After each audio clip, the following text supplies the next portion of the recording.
नमस्ते मास्टर्स। मैं मध्य प्रदेश भोपाल से कमलेश शर्मा आप सभी का पुनः एक बार हार्दिक हार्दिक अभिनंदन करता हूँ, वंदन करता हूँ, प्रणाम करता हूँ। इस अंग्रेजी नव संवत्सर के हिसाब से आप सभी को नए वर्ष की हार्दिक हार्दिक शुभकामनाएं। आपके जीवन में सुख समृद्धि, स्वास्थ्य और ध्यान की उच्चतम अवस्था आए, यही मेरी शुभकामना है। फिर से आपको नए वर्ष की बहुत बहुत शुभकामनाएं। समाधि की अनंत यात्रा में हम ग्रेट मास्टर लाहिड़ी महाशय की गीता को हम आगे लेके जा रहे हैं, जिसका वचन है कर्म संन्यास योग। तो लाहिड़ी महाशय अपने भक्तों को इस कर्म संन्यास योग के बारे में क्या बता रहे हैं? बता रहे हैं भक्तों कि बिना कर्म योग के संन्यास की अवस्था का होना संभव नहीं। मन का अनासक्त भाव से संसार के कार्यों में लगे रहना ही वास्तविक संन्यास है। आजकल लोग कहते हैं वे जाति भेद आदि नहीं मानते, लेकिन केवल ऐसा कहने से कुछ भी नहीं होगा। लेकिन मुंह से भी ऐसा कहने से कुछ नहीं होगा। भगवान ने तमाम जातियां बनाई, स्त्री जाति, पुरुष जाति। आहार आदि में तो कोई जाति भेद नहीं होता। जब तक हमारे अंदर अहंकार है तभी तक जाति भेद का बोध भी रहता है। जब हमारा अहंकार मिट जाता है तो हम भी जाति आदि के भेदभाव से दूर हो जाते हैं। जिन साधकों को मैं, मुझे, तू, तुझे, तेरा का अहंकार आदि मिट गया है, वे ही यथार्थ समदर्शी बताए गए। उन्हें कहीं कोई जाति नहीं दिखाई पड़ती, किंतु ये अवस्था बिना आत्मकर्म, बिना आत्मक्रिया के प्राप्त नहीं हो सकती। जब तक द्वैत अद्वैत का तर्क चलता रहेगा तब तक संभाव अर्थात समदर्शी हो पाना कठिन है। जब कहीं भी किसी प्रकार का दोहरा भाव या द्वैत नहीं होगा तभी संभाव की प्राप्ति संभव है। अतः इसकी उपलब्धि के लिए साधना करना अनिवार्य बताया गया। जिनकी बुद्धि किसी भी अवस्था में चंचल ना हो तथा मन सदैव आत्मस्थ रहे, यानी आत्मस्वरूप में रहे, ऐसे ही लोग प्रकृति रूप से स्थिर बुद्धि वाले कहे गए। इसलिए बीच बीच में बताया गया स्थिर सुखासन में बैठकर ध्यान करना चाहिए। 1 मिनट से लेकर 3 घंटे तक का ध्यान हमें करना चाहिए। गुणा के साधना में भी हम इसी प्रकार की हर सेशन में बार बार हम चर्चा करते हैं। यहाँ भी लाहिड़ी महाशय यही बताने की कोशिश कर रहे हैं। जो लोग मैं मेरा आदि से रहित थे तथा संसार के प्रति भी उनका कोई लगाव नहीं है, वे ना तो कुछ जानते हैं और ना ही कुछ जानना चाहते हैं। ऐसी अवस्था प्राप्त महामानव असंपूर्ण कहे जाते हैं। यहाँ लाहिड़ी महाशय का इशारा वो उन ज्ञानियों से है जो ये बताते हैं कि मैंने इतना अध्ययन किया, मैंने इतने गुरु किए, मैं ये जानता हूँ, मैं वो जानता हूँ। ऐसे व्यक्ति जो अनासक्त भाव से आत्मस्थ क्रिया में रहते हैं उन्हें असंपूर्ण बोला गया। जो लोग ये दावा करते हैं कि वे उस ब्रह्म को जानते हैं, वे केवल अपना प्रचार करने के लिए झूठी तथा मनगढ़ंत बातें बनाकर समाज में स्वयं को पुजवाना चाहते हैं। वास्तव में ऐसे लोग ब्रह्मविद नहीं बल्कि धोखेबाज और कपटी होते हैं।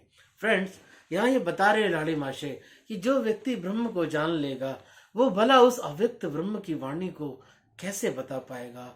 यही रमन महर्षि ने भी कहा है, उस अव्यक्त को ब्रह्म को बताना इतना आसान नहीं। नमक का पुतला समुद्र में जाने के बाद अपना अस्तित्व खोए बिना ऊपर नहीं आके आपको बताने वाला। इसलिए इसको समझना अति आवश्यक है। बहुत गहरी बात बताई है। वहीं दूसरे लोग भी है जो ये कहते हैं वे ब्रह्म को नहीं जानते। वास्तव में वो लोग सत्य ही बोल रहे हैं, सच ही बोल रहे हैं, क्योंकि ब्रह्म तो अव्यक्त है। उसे तो निज के बोध होने पर ही जाना जा सकता है, एक्सपीरियंस करके, अनुभव करके ही जाना जा सकता है। किसी गूंगे आदमी को मिठाई खिलाकर उससे उस मिठाई का स्वाद पूछा जाए तो वह गूंगा आदमी भला क्या जवाब देगा? वह आदमी मिठाई के स्वाद को पूरी तरीके से अनुभव तो कर सकता है, पर उसके लिए स्वाद का बता पाना उसके लिए नामुमकिन है, असंभव प्रतीत है। अतः स्वाद का जानना और ना जानना दोनों ही उसके लिए बराबर जैसा है। वैसे ही ब्रह्मविद ब्रह्म को जानने वाले लोग होते हैं जो ब्रह्म का अनुभव कर स्वयं में लीन रहते हैं अलख निरंजन हर हर महादेव। पर पूछने पर कुछ भी नहीं बताते, बल्कि कहते हैं कि वे ब्रह्म को नहीं जानते। जिस प्रकार से मृतक का कोई शत्रु या मित्र नहीं होता, उसी प्रकार से ऐसे निरंजनियों का, ब्रह्म ज्ञानियों का भी कोई मित्र शत्रु नहीं होता। परिवार, पत्नी, बच्चों तथा समाज के चीखने चिल्लाने पर भी उन्हें किसी प्रकार के सुख दुख की अनुभूति नहीं होती। वे जीवित ही मृतक के समान व्यवहार करते हैं, क्योंकि उन्हें सभी जगह मात्र ब्रह्म की ही सत्ता का अनुभव होता है। क्योंकि उन्हें सभी जगह ब्रह्म ही ब्रह्म, इसके अलावा और कुछ भी नजर नहीं आता। इस दशा में उनके अंदर ऊंच नीच, छुआछूत, अपने पराये की भावना कैसे प्रज्वलित होगी? वो कैसे रह सकती है? दोहरे भाव से रहित द्वंद्वातीत अवस्था ही प्रकृत ब्रह्म ज्ञान की अवस्था बताई गई। इस अवस्था में सुख दुख आदि का अनुभव भी नहीं होता। ध्यान रखना है, जहाँ सुख है वहाँ दुख भी अवश्य होगा। ये दोनों पैरेलल चलते हैं। एक सुप्त अवस्था में चलता है, एक जागृत अवस्था में चलता है। जो भी, यदि सुख जागृत अवस्था में चलेगा तो दुख सुसुप्ति में जाएगा, और यदि दुख जागृत में है तो सुख जो है सुषुप्ति में जाएगा। इसलिए भगवान ने सामान्य लोगों को समझाने के लिए ब्रह्म ज्ञान को अक्षय सुख कहा गया। ऐसा ज्ञान प्राप्त करके साधक नित्य सभी जीवों को कल्याण के लिए तत्पर रहता है, और जीव का संयम गुरुपदेश द्वारा करने से ही समस्त इच्छाओं का नाश होता है। ये विधि सीख कर ही करना चाहिए। फ्रेंड्स, आगे हम अभ्यास योग में चलेंगे। आज के लिए इतना ही, और आज हम कुंडलिनी ध्यान योग करेंगे। सभी लोग अपने आसन में, सुखासन में आलती पालती मारकर, या जिस भी अवस्था में आप बैठना चाहते हैं बैठ जाइए। Relax master. कोमलता से हम सभी की आंखें बंद हैं। पूरा ध्यान आती हुई सांस, जाती हुई सांसों पर है। प्रेम से पूरा शरीर रिलैक्स है। आसपास की आवाजों को सुनते हुए, दिन भर के दैनिक क्रियाकलापों को करते हुए, जो भी मन में द्वंद्व विचार चल रहे हैं उनको एक बार देखते हुए अपनी श्वासों पर आ जाइए। फ्रेंड्स, आपके जीवन में जितने भी सुख दुख, उनको भी एक बार नजर डालते हुए अपनी श्वासों पर आ जाइए। आती हुई श्वास, जाती हुई श्वास। ये शरीर ही मंदिर है। इस मन के अंदर जो मीत है, उसी में आत्मस्थ रहना है, आत्मक्रिया करना है, उसी को अनुभव से जानना है। उसी ब्रह्म को जो अव्यक्त है, उसी को अनुभव करना है। उस गूंगे व्यक्ति के समान जिसे हमने मीठा खिलाया, मगर वो बता नहीं सकता स्वाद के बारे में, न अनुभव के बारे में। उस गूंगे के समान इस ध्यान को आज हम करने वाले हैं। पूरा ध्यान शरीर के सबसे निचले छोर पर, मूलाधार चक्र पर, जहां पर कुंडलिनी शक्ति महामाया आदि पराम्बा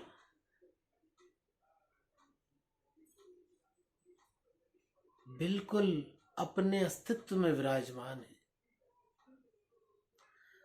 और लालिमा रंग लिए हुए प्रत्येक मनुष्य को आगाह कर रही है। आओ, मुझे पुकारो, अपनी माँ को पुकारो, और अपना जीवन श्रेष्ठ बना लो। पूरा ध्यान पराम्बा जगत जननी मूलाधार चक्र पर, लाल रंग नाभि से सांस लेते हुए ऊपर की ओर आ रहे हैं हम। फिर हम सेक्स सेंटर से हम सांस लेते हुए ऊपर की ओर आ रहे हैं, और हम शक करके, जिस तरीके से वैक्यूम से हम शक करते हैं, इस तरीके से हम कुंडलिनी शक्ति को वहां से सांस लेंगे। धीरे से छोड़ दीजिए। फिर से मूलाधार चक्र से सांस लीजिए।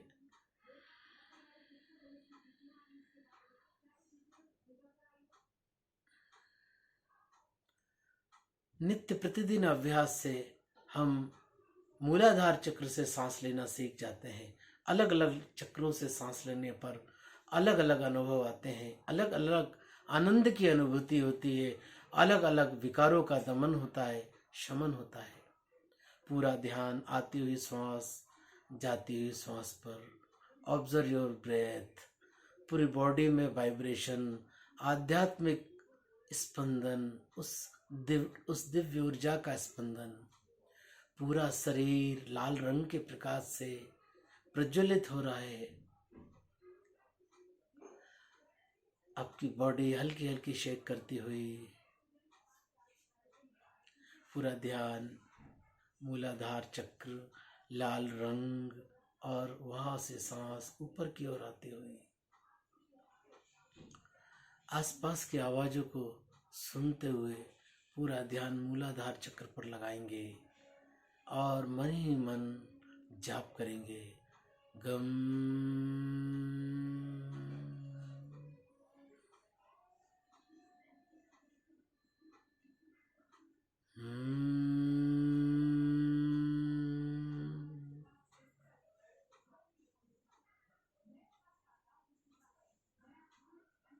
अद्भुत आनंद की ऊर्जा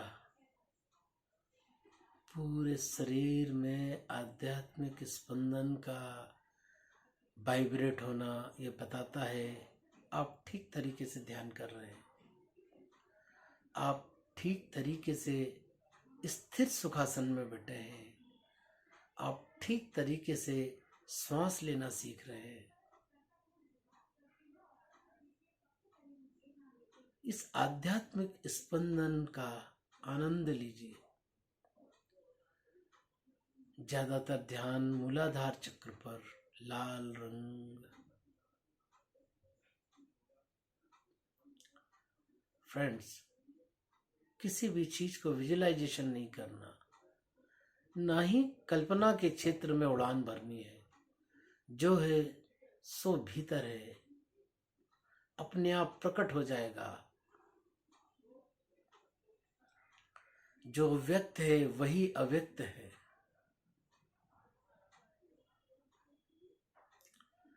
इस पूरे संसार में हम जो भी घटनाक्रम देख रहे हैं, अच्छा या बुरा, आज की डेट में परफेक्ट है।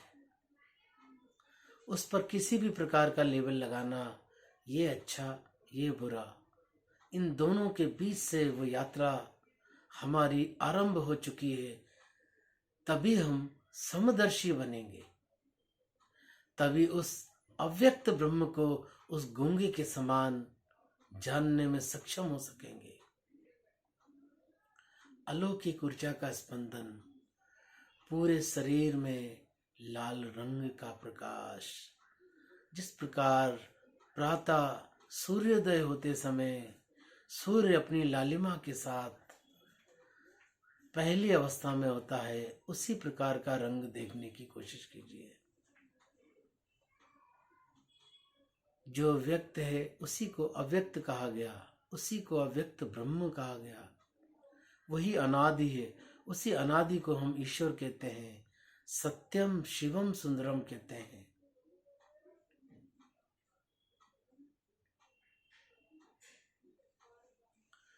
धीरे धीरे सेक्स सेंटर पर आएंगे मास्टर। उस ऊर्जा के साथ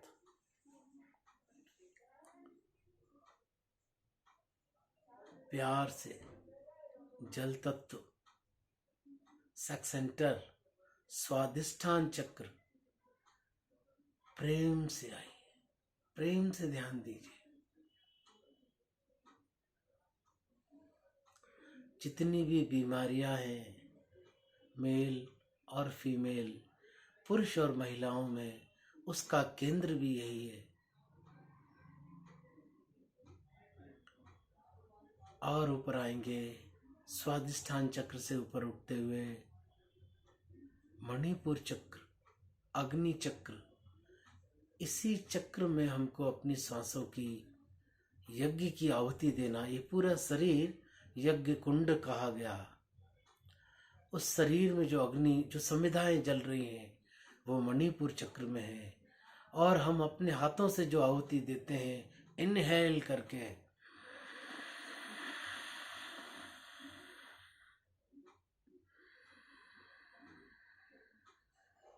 सांसों से आहुति देना ही यज्ञ कहा गया।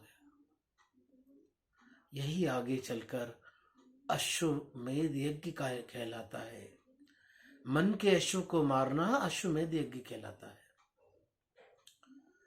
फ्रेंड्स, ऊपर आइए, अनाहत चक्र प्रेम का, ईश्वरी दिव्यत्व का ये अलौकिक चक्र प्रेम से आइए।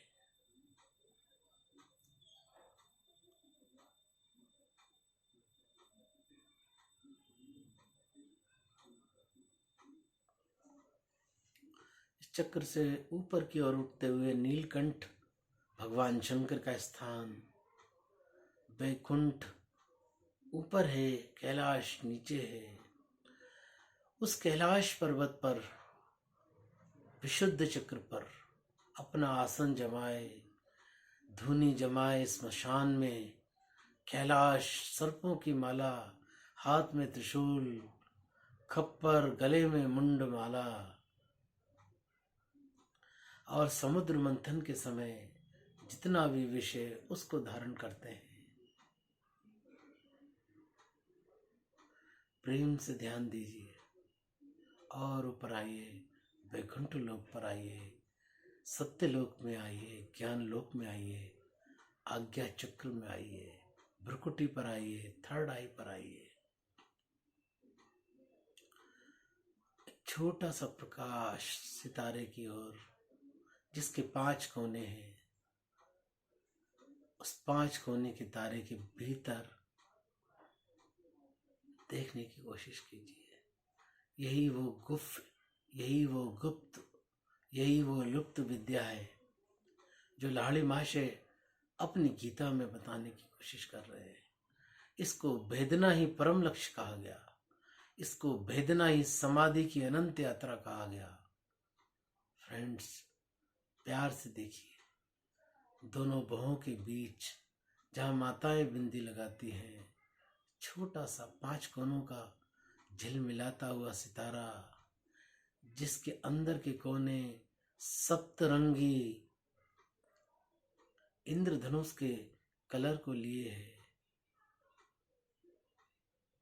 जिसे बड़े बड़े महर्षियों, ब्रह्मर्षियों, मुनियों ने इसी तारे को भेदा है। इसी को थर्ड आई कहा गया, तीसरा नेत्र कहा गया। यही भगवान शंकर का नेत्र है।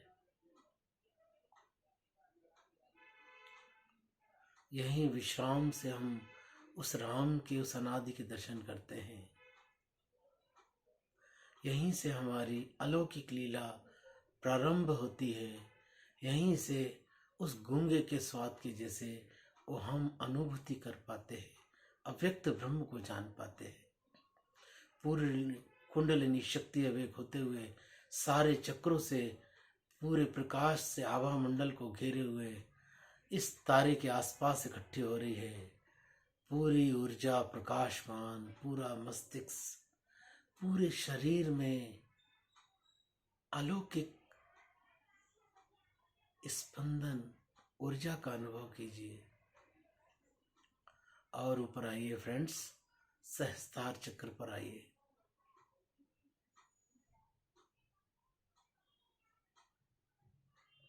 ऐसा अनुभव कीजिए कि किसी नन्ही बालिका की कोमल पैर जो महावर लगाए, जिसके बीच में बिंदी लगी हुई है, प्रणाम कीजिए। इस कुंडलिनी शक्ति को अवेक करते हुए सहस्त्रार चक्र से पैर छूने के बाद ऊपर सहस्त्रार से 10 फीट ऊपर की ओर आइए। एक परम ज्योति आपका इंतजार कर रही है। जो अंगूठे का नाखून होता है उसके बराबर वो ज्योति है, उसकी अलौकिक ऊर्जा है, अलौकिक प्रकाश लिए है। यही कुंडलिनी शक्ति है जो परम शिव तत्व से मिलने के लिए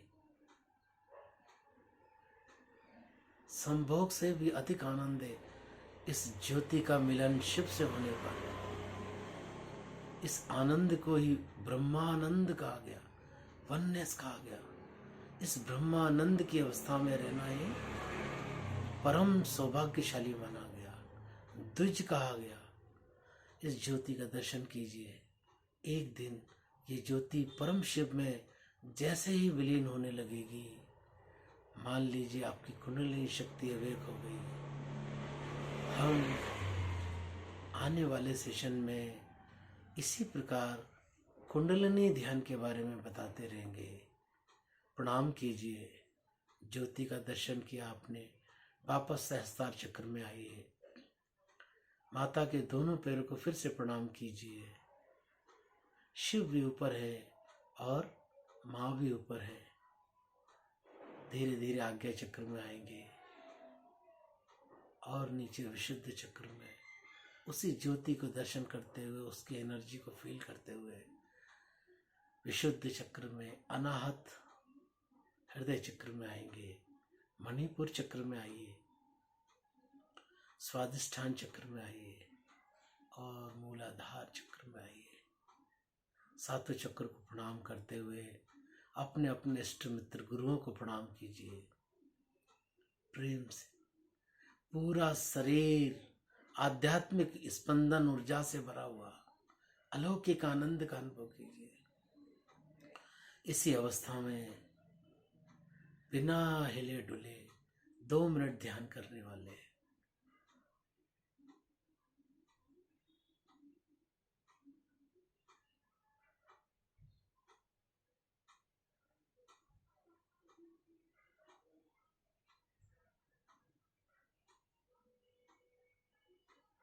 इस समय आप जहां भी बैठकर इस ध्यान को कर रहे हैं, साक्षी भाव से देखना हो रहा है।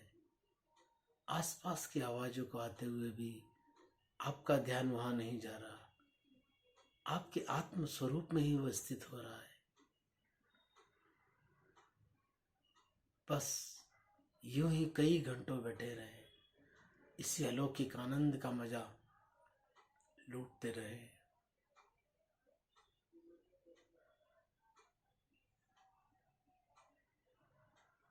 परम शांति की अवस्था और गहरी होती जा रही है। आपका सूक्ष्म शरीर कहीं दूर अंतरिक्ष में यात्रा कर रहा है और तेजी से यात्रा कर रहा है।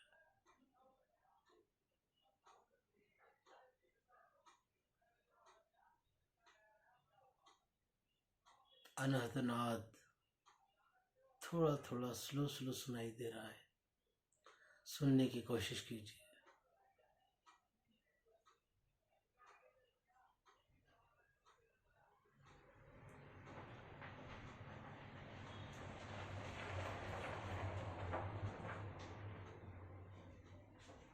आप अपने शरीर में नहीं है, ना ही आप अपने शरीर को महसूस कर पा रहे हैं। आपका सूक्ष्म शरीर इस समय कहीं सुदूर उस अंतरिक्ष में अंगूठे के नाखून के बराबर यात्रा कर रहा है।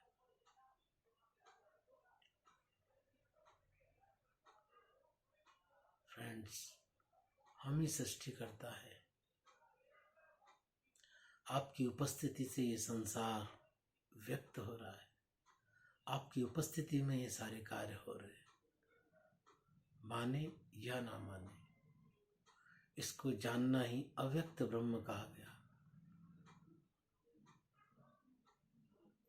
धीरे धीरे हमारी यात्रा का पड़ाव वापस अपने शरीर में आने पर धीरे धीरे सूक्ष्म शरीर हमारे शरीर की ओर बढ़ता हुआ और स्थूल शरीर में वो प्रवेश कर गया। धीरे धीरे अपनी उंगलियों को हिलाइए, अपना समय लेते हुए दोनों हाथों को अपनी आंखों पर लाइए। सभी को धन्यवाद दीजिए, गुरु शक्ति को प्रणाम कीजिए, विश्व शक्ति को प्रणाम कीजिए। दोनों हथेलियों के बीच में अपनी आंखों को खोलते हुए, अपना समय लेते हुए वापस आइए फ्रेंड्स। धन्यवाद धन्यवाद धन्यवाद। फ्रेंड्स, ये कुंडलिनी शक्ति का ध्यान अलौकिक है। हमने जैसा पिछले सेशन में कहा कि हम आने वाले समय में हम कुंडलिनी शक्ति के ऊपर में एक बड़ा आयोजन करने वाले हैं। उसमें हम शक्तिपात और इस कुंडलिनी शक्ति की हम चर्चा करने वाले हैं। जिन भी खोजियों, जिन भी साधकों, जिन भी भक्तों का ध्यान में मन नहीं लगता कि ध्यान कैसे करें, उन्हें हम शक्तिपात के द्वारा उस कुंडलिनी शक्ति को विवेक करते हुए हम देखने की, हम बैठने की और ध्यान करने की क्रिया को समझाने की कोशिश करेंगे।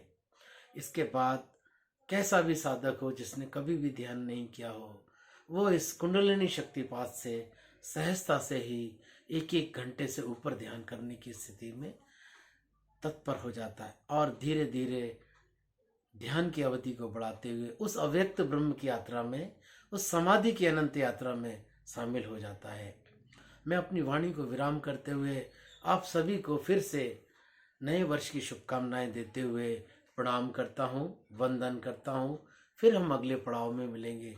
तब तक के लिए फ्रेंड्स, थैंक यू, धन्यवाद धन्यवाद।